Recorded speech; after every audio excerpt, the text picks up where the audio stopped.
With me, Razia Rangrage, only on the airwaves of Razia Rangrage International. Do join us live on YouTube. Today, we're talking about something very important.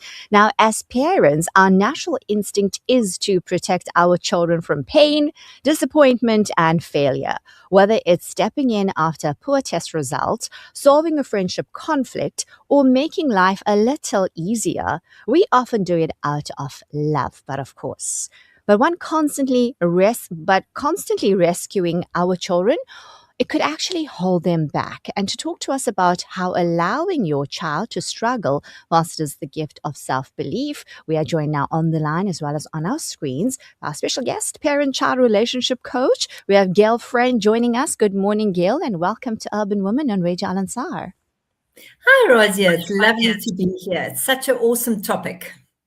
Absolutely, because we often want to just dive in and, cushion everything our kids go through. But the question is, what are we really doing in the bigger picture? So if we dive in, many parents, Gail, they do worry that allowing their child to fail might damage their confidence. How can failure actually build confidence instead?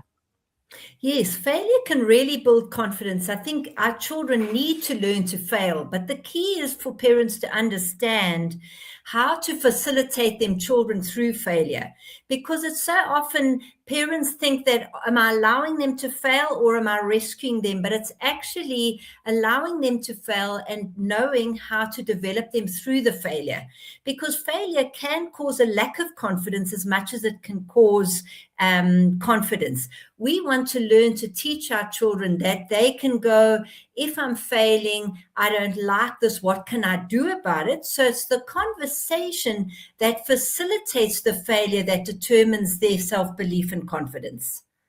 So important. Thank you for sharing that. And what age do you think should parents actually start encouraging children to solve their own problems? My answer is as young as 1 year old, even when they can't articulate. So every time we're asking our children a question, we're developing their brain to problem solve. So I'm upset about a tantrum. I'm upset that I didn't get what I want. What can you do about it? So by just having one question, each time you're encouraging the problem solving.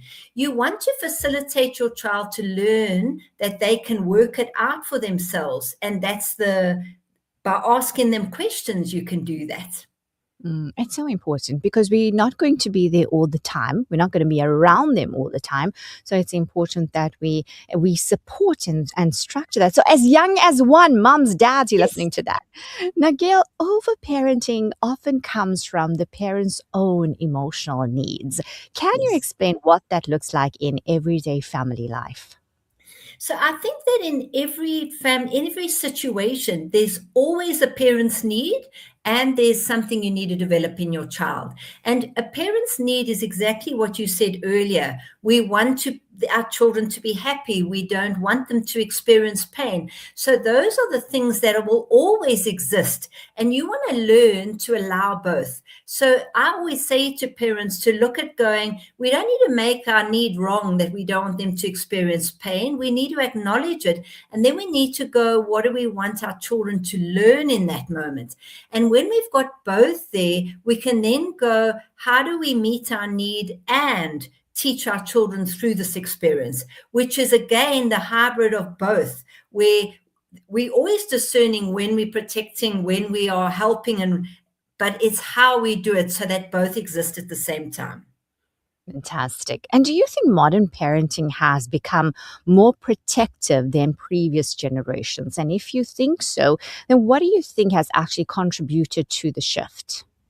I think that it has become more protective, and what's contributed is definitely we live in a more dangerous world than things were a lot simpler back then. But for me, it's about parents learning to understand again that both exist. We've got to be discerning how we protect our children and how we develop them at the same time. So it's not about always just protecting. It's we protect when it's necessary, and we teach our children through the situation so that they develop their own ability to understand what they need to do for themselves in that moment. So important, so important. And how important do you think it is for children to experience natural consequences rather than parents constantly stepping in? I think it's important for children to experience natural consequences. And again, the trick is it's not about stepping out completely, it's about holding space while they have their natural consequence. So if they're having a consequence where they're disappointed, where they get hurt and upset by somebody's words, it's not going in and intervening to stop it. It's rather having a conversation with their child through it so that they understand what happened, how did they feel, what can they do next time. And in that place, you are helping them through the natural consequence.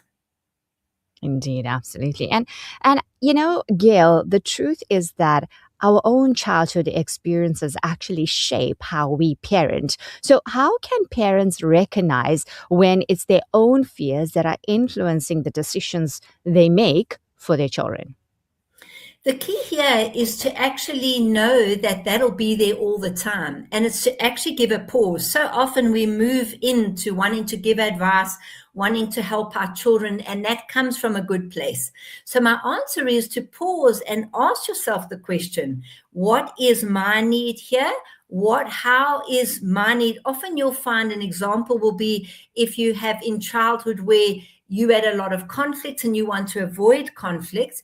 In that situation, if there's conflict with your child, that need will get in the way and you might please and give in. You might not be okay with holding space. So you want to know that both will be there and you can introspect without making yourself wrong in that place. And to go, this is my need, but actually, what do I need to develop my child here? And both can be there.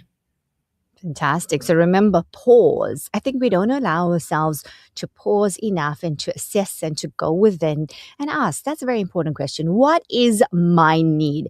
Gail, I love in the background you have family, which is so important. And clearly it's all about what you do. We thank you so much for your time this morning and for sharing such valuable information. Until we connect again with you, we wish you a lovely day, Father, and a wonderful Women's Month. Thank you. It's really been awesome. And really, if parents do want to continue and learn more, my Instagram on here, Gail_shifting perspective, is where they can get lots of ideas on, yes, to take this deeper. Fantastic. Follow Gail on Instagram and you can get more education there. Thank you so much. Until we connect again. Bye for now. It's a pleasure. Bye. And that was a Gail, parent-child relationship coach, Gail friend. We're talking about it. So remember, it's important to pause, assess, is this my need? Is this my child's need? Am I trying to protect my child so much that their emotions don't get hurt? Because remember, this is how your child will definitely grow. And essentially, we want to build strong, confident children. And the most important thing is use your discernment, inshallah. Find out exactly where you're coming from whenever you are responding to things. Hold that energy for them, hold that space for their children, and inshallah, that energy will support them. But let's go for a break. You're listening to